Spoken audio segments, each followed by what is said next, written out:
Okay. You've made films that are, extremely, I would say, handled social and politically sensitive issues. What kind of response or audience do you find for those films outside India? Um, Indian politics, the democracy, the way it is, you know, kind of practiced in India, is very complicated. And so my films obviously become very complicated in terms of narrative. Also,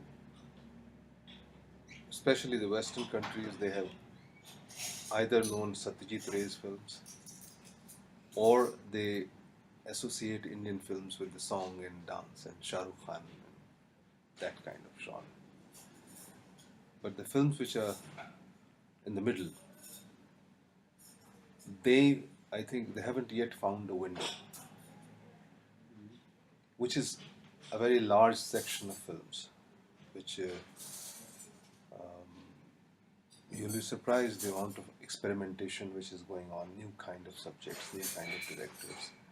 Especially people like me. I started with art movies.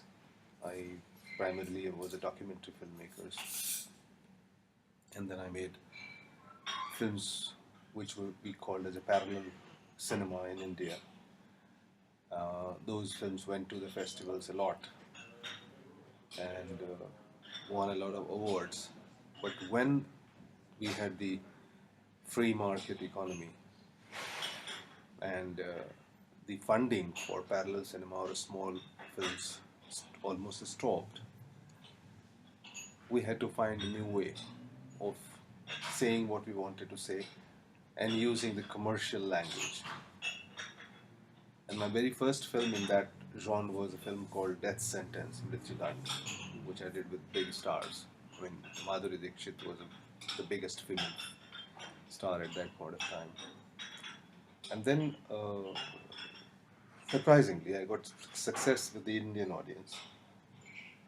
But these films didn't go very much to the foreign shows or the festivals and things like that. But that was okay because in India we have a market which is very big. And from then on, I did a lot of movies which dealt with the socio-political issues, sometimes controversial, sometimes very dangerous.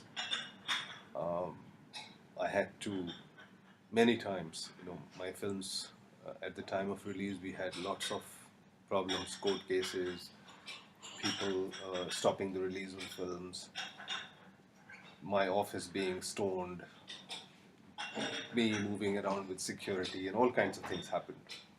But the films found a lot of resonance with the common audience, and I was able to do films which are now very big, with the biggest stars, but they are socio-political movies. There are few filmmakers doing that kind of cinema, and it is being accepted. A film like Madras Cafe, which was recently released, was very well received. It dealt with the Tamilians in Sri Lanka, and my film Satyagraha, which dealt with the uprising of the middle class and the protest which the middle class is kind of like raising against the government and the system and the political parties. And there is an audience for that. But I again say, I was very surprised with this Paris Film Festival when they invited Rajniti, um, which did very well in India. It was a big success. Uh, our films, generally, my films cost 10 to $15 million for production, and we recover the cost and we make profit, and I'm able to do the next film, which is great. And there is no song and dance and those kind of emotional running around the trees in my films ever. They're all very socio-political films. But I think with festivals like these, where serious middle cinema of India is brought into, there will be a lot of social and political identification because you have similar protests, similar social concerns in France or Brazil or Arab countries or Northeast, sort of like East Asian countries. And I think they would be popular.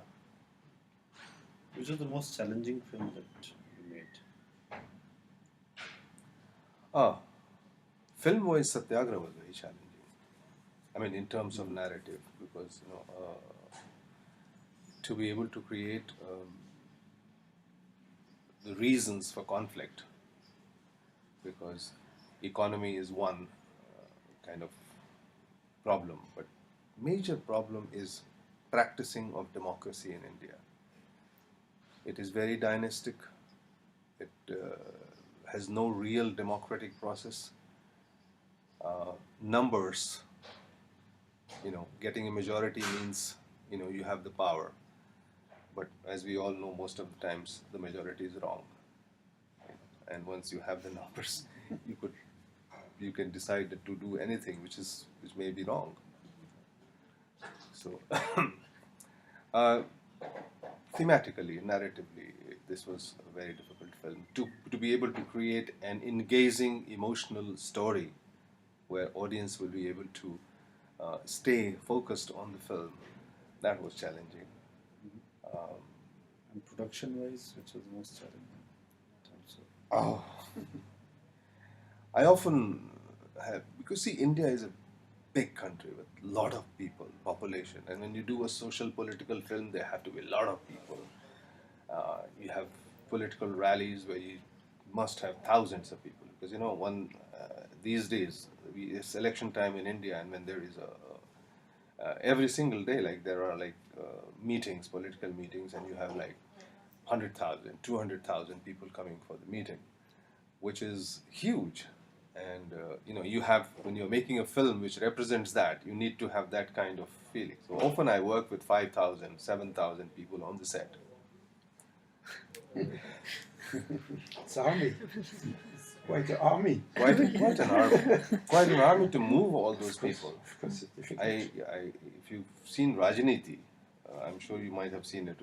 And we often had we had a whole street full of people, and we have to work at least 6 months before we start shooting to train everybody, to make everybody understand what they're supposed to do, because they're not just crowd collected overnight. You work on them, you do workshops with them, and you prepare them, and on every single shooting day you have to dress them up, and you have to position them, and you have to bring them from their, wherever they are staying to the location, and you have to start shooting at 7:30 in the morning. So you literally start working at 2 in the morning, and I have a crew of about 50 assistants getting the crowd into place before we start the shoot, because the sunlight has to be right. Yeah. So physically, but I have a very good production team, and in India we work very kind of in cohesive manner, and we are able to achieve a lot compared to the Western crews, or the way they function here. And it's not expensive, it's affordable.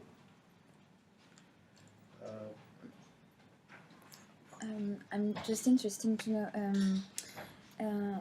It's really interesting because you do these political, social movies, and with those great superstars from Hindi movie, the more mainstream cinema, let's say. And I'm interested to know, how do you convince them to play in those movies, and how do you manage, their egos and stuff to work with all these casts? Because, for example, in Rajendra, you have very great actors, and how do you do that? Everybody wonders about that. I get this question pretty often in India. All these big stars, how do they get together to work? Because I have multi-star cast film. In Satyagraha itself, there were several. Amitabh Bachchan, there was Ajay Devgan, there was Manoj Bajpayee, there was Arjun Rampal. These are all actors who do solo movies. But I don't know. I think I'm pure lucky to when I have a story and I fully believe in that story and I go and narrate to them, they believe in me and they are ready to work and they all work as a team. And I have never ever had any problem. Uh, no one ever comes late on my sets. No one has thrown any tantrum ever, because my way of working is that before I start the shooting, I will have rehearsals with them, I will have readings with them, I will have chats with them, and I encourage them to ask questions. I say, don't ask me any question when we are shooting, ask them now. Because when we are shooting, we must enjoy the process.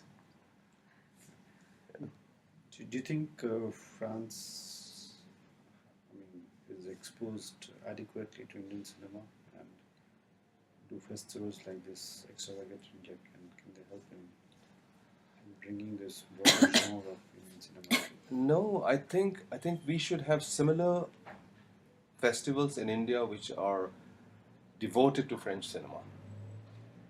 Not the international film festivals, but French film festivals in India. And that opening night, I was so inspired. I said, I mean, this Extravagant India should be reciprocated as Extravagant France, in India.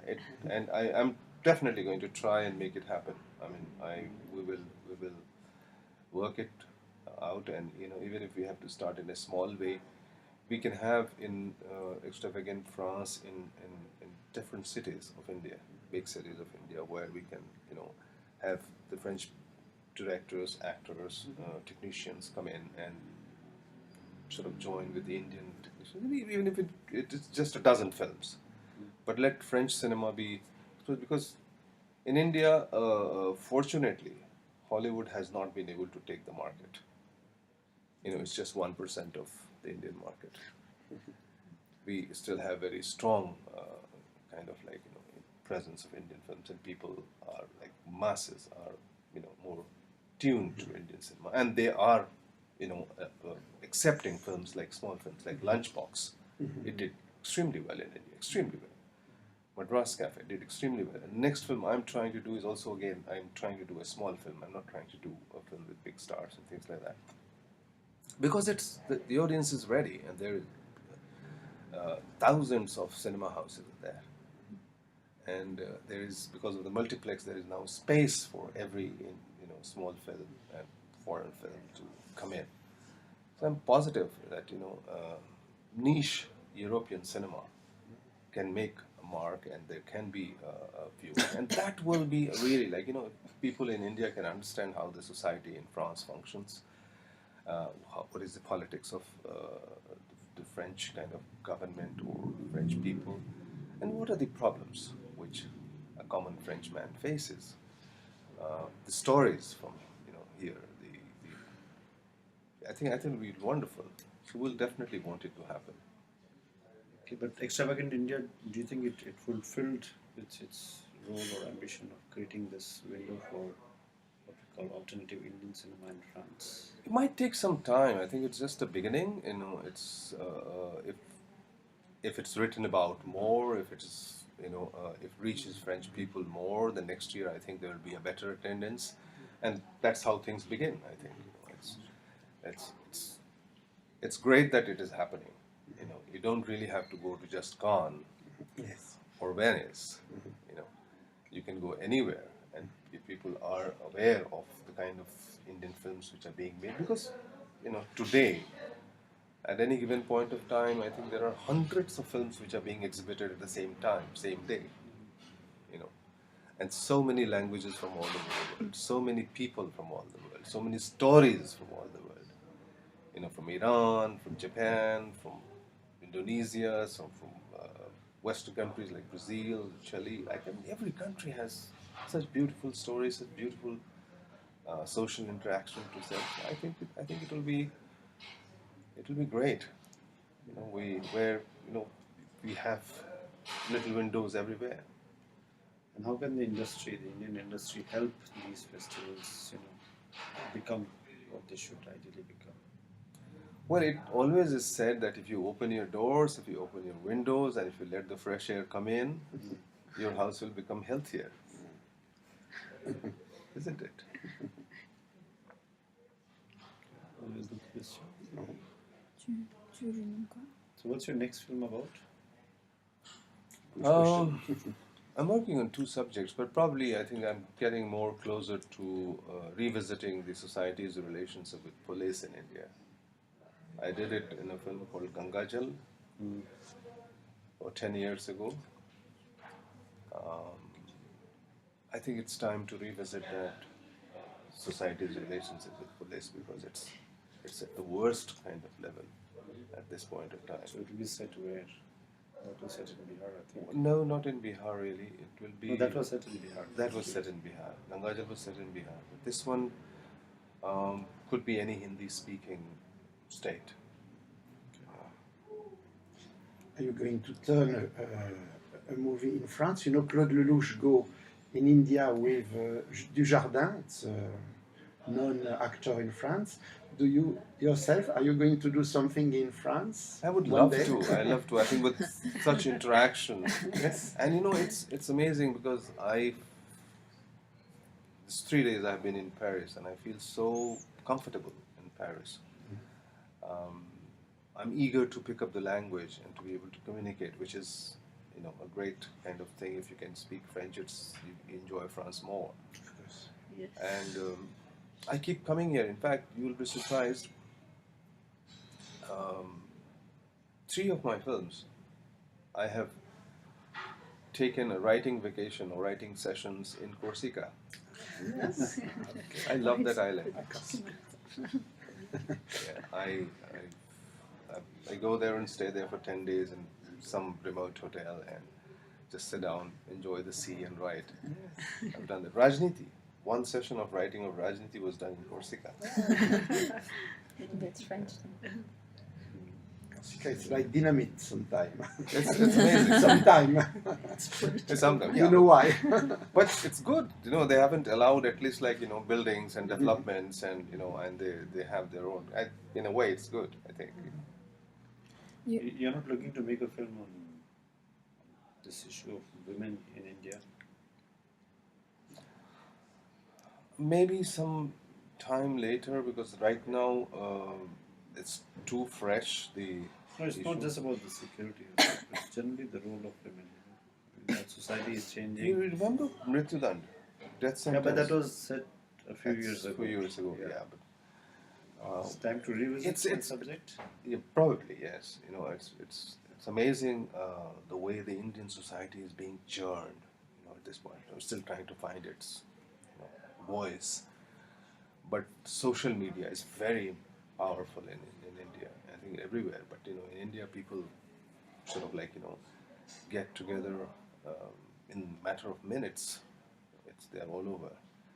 And youth, the young people in India, which is almost you'll be surprised, 70% of the population of India is young. They're below the age of 35.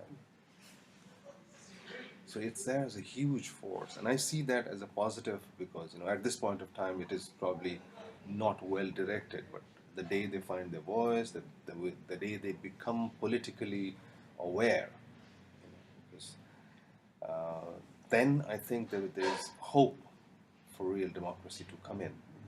Because right now the entire voting happens on different levels and different it's caste or community or even money power plays a lot of say in the political elections. All that has to go, and democracy is such a powerful and beautiful way of life, but unfortunately if it's not practiced well, it's a kind of becomes worse. And you have the fear of authoritarian or dictatorship kind of attitude coming into our government, which is not going to be. But again, the churning is happening at this point of time. We need newer leaders, we need newer directions, and hopefully the youth will do it. And can cinema play a role?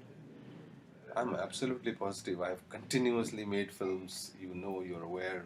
I've made 7, 8 films, in fact, which deal only with politics and society. you starting doing documentaries in the 80s? What made you change your way? What did you impact the fiction movies after that? Well, the desire to reach larger audience. Larger audience. Yeah. Yes.